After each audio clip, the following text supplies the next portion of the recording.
বিবাহ উপলক্ষে তাদের আমি শুভকামনা করছি।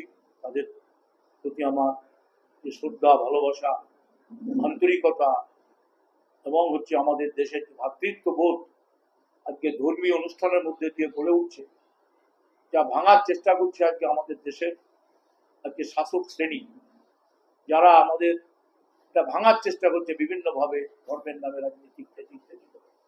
ধর্ম ধর্মের জায়গায় থাকবে। আজকে সব ধর্ম সব ধর্মের মানুষের কাছে সেটা তাদের বাঁচার লড়াই। তারা সেই দেবতার পুজো করে, অর্চনা করে, তারা নামাজ পড়ে, তারা তাদের ওই শ্রদ্ধা জানায়। তো এ তো হচ্ছে যে দেবতা, তাদের সব দেবতা, ভগবান আল্লাহ একই একই বিভিন্ন রূপে তারা আবির্ভাব হয়েছে একসময়। তাকে নিয়ে আজকে যারা রাজনীতি করছে সেটাই হচ্ছে আমাদের কাছে বড় কষ্টের, বড় দুঃখের, বড় ব্যথা। ধর্মীয় বিভাজন করে আমাদের দেশকে ভাঙতে চাইছে।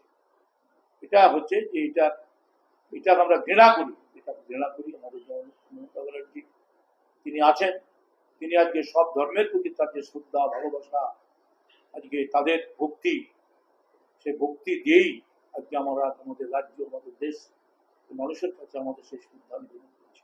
ধন্যবাদ।